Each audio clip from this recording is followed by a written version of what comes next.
Good day, traders. Today we're going to be talking about practice versus perfect practice. Stay tuned. We'll be right back.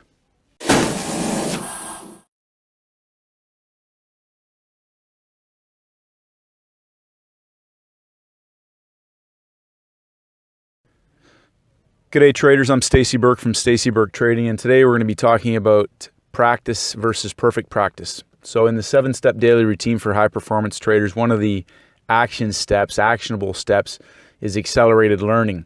And with accelerated learning, I received a few questions this week regarding the end-of-day trading and back testing and different types of practice. And one of the things that I really love about the end-of-day data is that with the back testing, I can literally go bar by bar. So if you're using intraday charts or short-term time frame charts, you can still do the same thing. And if you're using indicators, obviously, or different ways of confirming entries and exits, it's something that's imperative. But with the end of day, it's fantastic because I find that because of the days of the week, Monday to Friday, the way that I trade, it's a really easy way for me to simulate real-time conditions. Now, you've heard me say that I don't trade on Mondays. That occasionally I will run a scan that picks up a Friday signal that Monday will potentially give me a trade entry.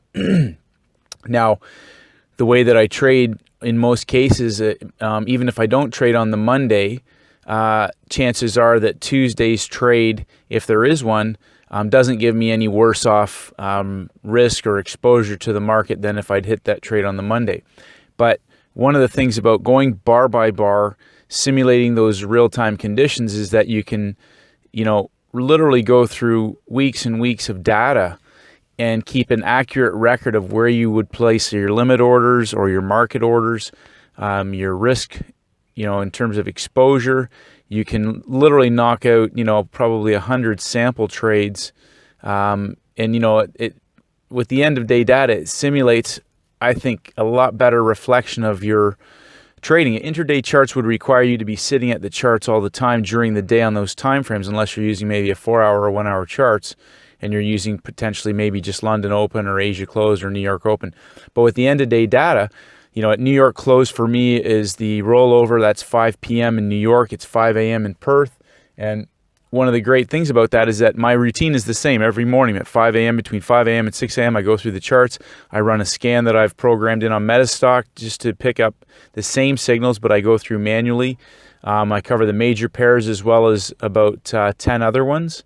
And my criteria is very simple. Now, it's really important that you simulate what's going to happen in your day, in your back testing. So we talk about, are you just running through your charts and say this is a buy signal, this is a buy signal? So if you're running simulated data testing and those sorts of things, is it very specific to the time you're sitting at the screen, or is it just running it over the whole sample? Now, if you're running a robot or an automated, trading platform, that's a little bit different.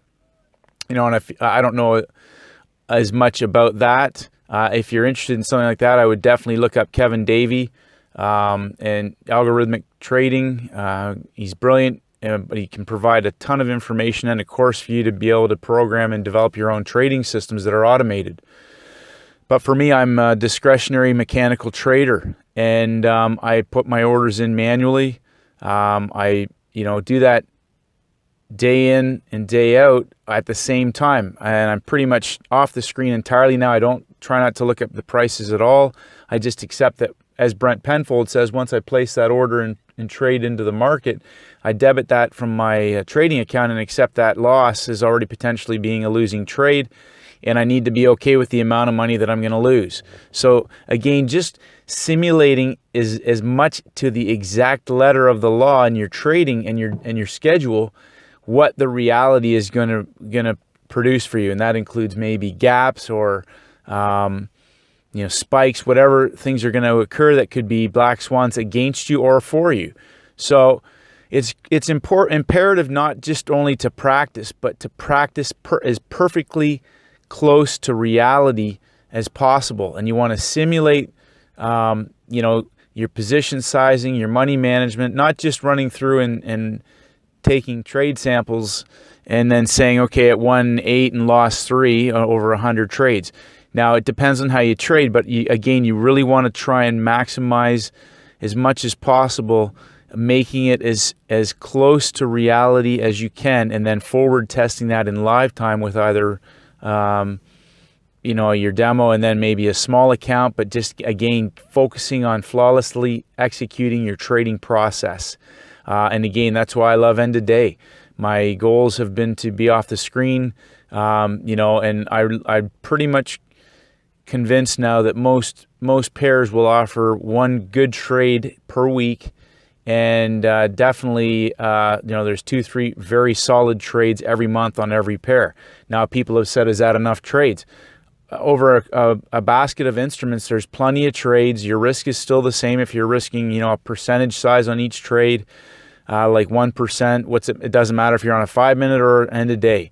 Now, for me, I believe the opportunities for how I trade exist on end of day. There's an asymmetrical risk reward that I feel I have an edge currently, and I'm able to extrapolate that in the market. So I'm just focusing on executing that better.